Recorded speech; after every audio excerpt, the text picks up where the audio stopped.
Hey, is this the right number? You're that new part-timer that started today, right? What was your name, like Tabitha or something? Yep, you got the right number. You're Megan, right? I remember you from when I exchanged numbers with some of the people around the office this morning. I'm looking forward to working alongside you all. Could I ask what you're texting me about right now? Listen, Tabitha, you've got a lot to learn. I get it, you're young and short on experience, but this isn't some supermarket. This is a real business. You've obviously never worked in a real business before, so let me tell you how your first day is supposed to go. Step 1, buy some donuts for everyone in the office from the store across the street. Step 2, pass out said cakes and introduce yourself. Step 3, get to work. Oh, and you need to run the donuts by me first. I'll make sure you get a decent assortment, and if you didn't, I'll tell you what you got wrong. Then you'll need to buy us another round the next day, this time with the right donuts. Those are the rules around here. I'm a generous person, so I can overlook you getting it all wrong on the first day, but you better make sure to get it right tomorrow, okay? Come by my desk on your break and I'll give you a list of the right donuts to pick up, so make sure you bring a pen and paper. Those are the rules around here? Funny, I didn't see those on my contract. Excuse me? Quite the contrary, that's a workplace harassment policy violation if I ever saw one. And I suppose that's the reason you're texting me instead of saying it to my face. If one of your superiors heard you making such ridiculous demands like that, you'd get called into HR for sure. I would strongly suggest you don't do anything like this ever again, Megan. It won't end well for you. What did you just say to me? Now, if you'll excuse me, I'm on my lunch break right now. If you need me for anything work-related, you can talk to me when I'm finished. What's with that attitude? Who do you think you are, part-timer? You might not know this, but I'm actually the most senior employee in this office. I've even been here longer than the manager. That makes me the one who calls the shots around here. And here you are, some part-timer nobody, thinking you can refuse a direct order from me? Okay, well, my generosity has officially run out. Now you're gonna see what happens to uppity brats like you who piss me off. I hope you're ready for what's coming to you.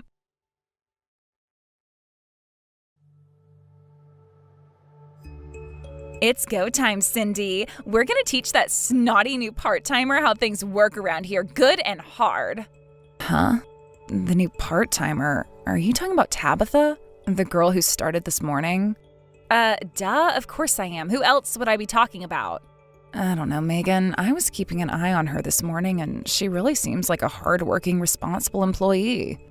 I told her to bring me donuts, but do you see any donuts on my desk? No? Yeah, well, me neither. Donuts? I even agreed to overlook her numerous faux pas toward me in exchange for her bringing donuts to the office tomorrow morning. But do you know what she said? She pulled the employee harassment policy card. What a brat.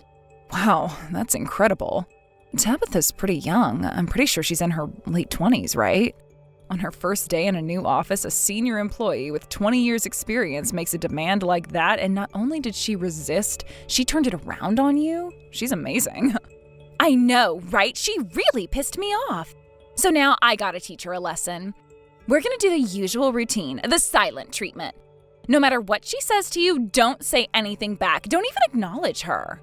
Are you sure that's a good idea, Megan? The company's been cracking down really hard on harassment policy violations these days. What's more important? What some stupid corporate policy says, or what I say? Obviously, it's what I say that counts around here. We're giving her the silent treatment. End of story. Make sure you spread the word around the office. I want everyone on the same page. If you say so.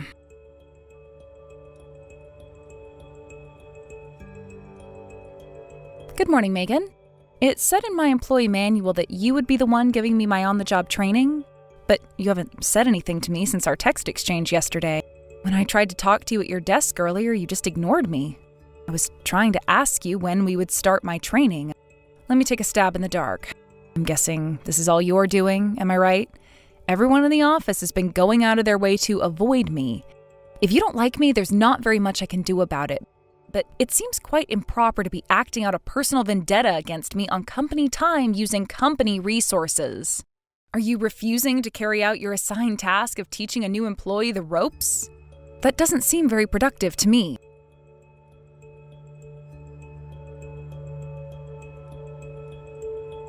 damn it, I can't believe her. Megan, what's wrong? Calm down and talk to me. It's that new girl. How is she doing this?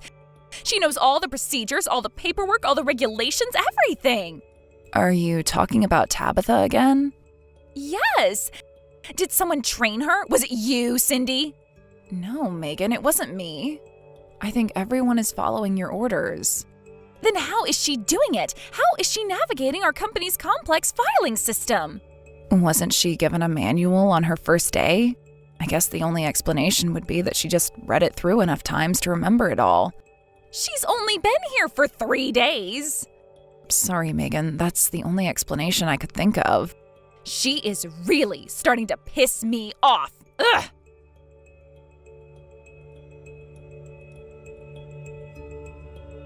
Good morning, Megan.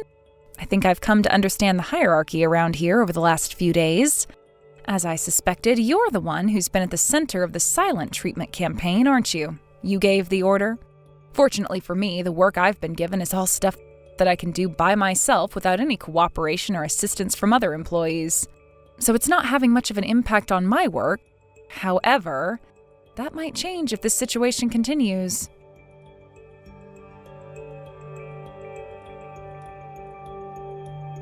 Cindy, what's going on here? Tell me. How is she doing this? Megan, you have to be more specific. She texted me yesterday all high and mighty, saying that she can handle all her work by herself. So I ordered her to get the meeting room ready for the conference this afternoon. Oh, was that the memo that you put on her desk this morning? Yes, try and keep up, Cindy. It always takes at least an hour to get all the papers printed and set up the tables and chairs, but I gave her the order just 30 minutes before the meeting started, so there was no way she could finish it on time. But she did. She did it all with time to spare. What is that girl, seriously? Well, maybe she's just an incredibly talented young woman.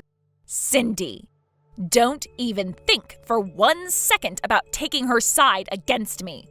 Oh, no, that's not what I meant at all. I wasn't taking her side.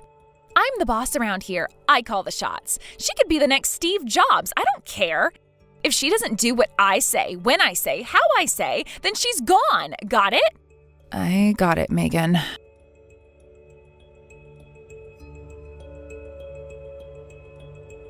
Hey, Cindy, did you hear the big news? Some big shot from corporate headquarters is coming by our office tomorrow. Oh, wow, really? On such short notice? That's unusual. I wonder why. Who cares why? This is my big chance. Chance? For a promotion? No, my chance to get that snotty little upstart Tabitha fired. Fired? We've got to work fast. We're going to come up with all sorts of complaints to lodge against her and get corporate to fire her. She seems to love that stupid employee harassment policy so much. How about we get Marcia to say Tabitha's been body shaming her? She's as big as a whale. They'd buy it. Megan, don't you think you've taken this a bit too far? Cindy, listen to me. If you take her side against me, do you know what I'm going to do with you? Just as soon as I finish getting Tabitha fired, you're going to be the next one I put in my crosshairs. Is that what you'd like me to do? Megan, please, no. My husband just got laid off from his factory job. I'm the only income for our family right now. I can't lose this job. We'd be ruined. Then you know what you need to do, don't you?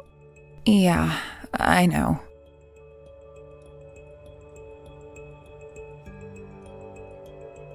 Good morning, Megan. Well, it's been 1 full week since I started working here, and you've been ignoring me since day 1. I've got some great news that I have to tell you, so I'll go ahead and break my own rules just this once and reply to you. Finally. In just a few hours, you're going to get exactly what's been coming to you for being an awful little insubordinate brat to me. This is your last chance, Tabitha. Come over to my desk right now, apologize for ever talking back to me, kiss my feet, and beg for my forgiveness. If you do that, I'll let you into my bubble. Your bubble?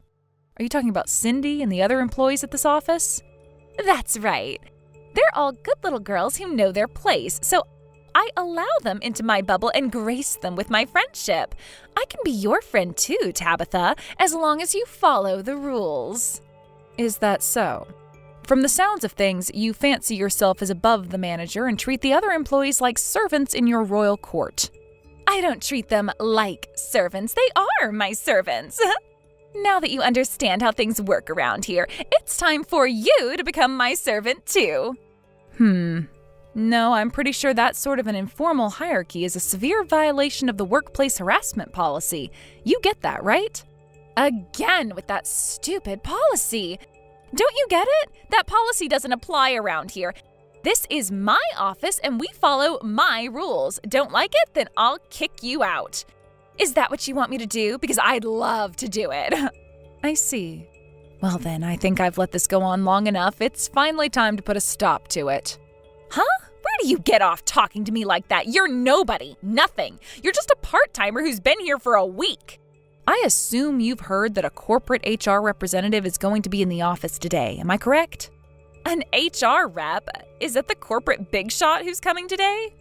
Yes. As loath as I am to break with professionality, I have to say I am very much looking forward to the meeting we'll be having. Should be a lot of fun.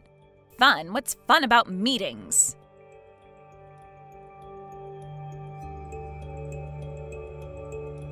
Tabitha, you lied to me. You were really part of the corporate HR team all along? What the hell is going on here? Weren't you paying attention to what I said earlier today? I explained everything then. The corporate HR office sent me here undercover to see what was going on at your office. But why, though? Why did they send an undercover agent here? I repeat, I explained that already. You should have been listening. You suspended me without pay. You're opening a disciplinary investigation on me? I was so mad that I just didn't pay attention. I'm sure you're aware that part-time employees at your office have an incredibly high turnover rate, yes? Yeah, what of it? The rate has been high at your branch for quite some time now, a few percentage points above the company-wide average. But 2 years ago, when the previous office manager retired, the turnover rate spiked sky high almost immediately. We decided that we couldn't wait any longer and had to do something, so I was sent to your office as an undercover agent pretending to be a new part-time employee. Corporate cares that much about our office? Well, it is our company, after all. It's our responsibility both to our employees and our clients to guarantee a positive work environment. And my investigation is complete. What I found was a truly unfortunate situation. You, despite lacking any sort of managerial authority, use your seniority to threaten, abuse, and harass the other employees in your office. That's not true. You've just been out to get me this whole time.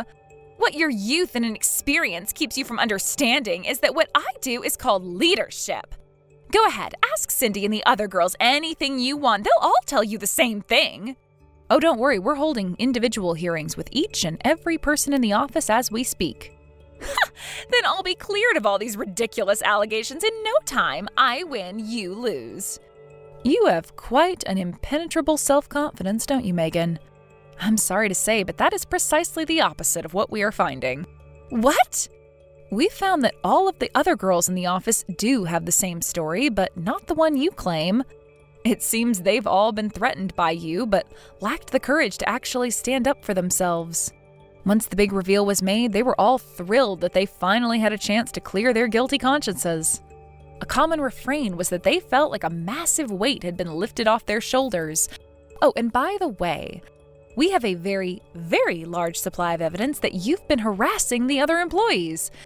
We've collected hundreds of text messages, hours of video recordings, security camera footage. We have it all. Oh no. For the third time, I already explained all of this in detail. You just weren't paying attention. But nothing. It's over, Megan. You're on unpaid leave while the disciplinary committee meets. I'd say it's a foregone conclusion at this point, but you'll be informed of the final decision they make. That can't be! My work is done, so I'll take my leave now. Enjoy your evening. I worked so hard to gain my position. I had authority, people respected me, and now it's all gone? And it's not just at the office. My husband is divorcing me, and my son said he never wants to see me again. Why is this happening to me?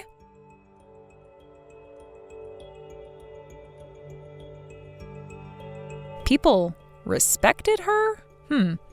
I'd say a more accurate way of describing the situation would be that people were in constant fear of reprisal if they didn't cater to her every whim. The disciplinary committee took far longer than they expected, not because it was a difficult decision, just that there was an incomprehensible amount of policy violations to cover. Needless to say, she was fired. After being divorced by her husband, my understanding is that she's currently working multiple part-time jobs to make ends meet. As for the other employees who went along with her harassment campaigns, each of them were dealt with individually and were given punishments in accordance with their respective offenses. Furthermore, the decision was made to permanently close down the entire office. That did result in some difficulties, such as dealing with employee transfers and resignations. But overall, the effect has been a more transparent and positive work environment for all employees in all levels of the company. As an HR professional, it gives me great pride to know that my work has brought clear results to the company. My work isn't finished, though. I'll continue to monitor situations at all other branches to ensure something like this never happens again.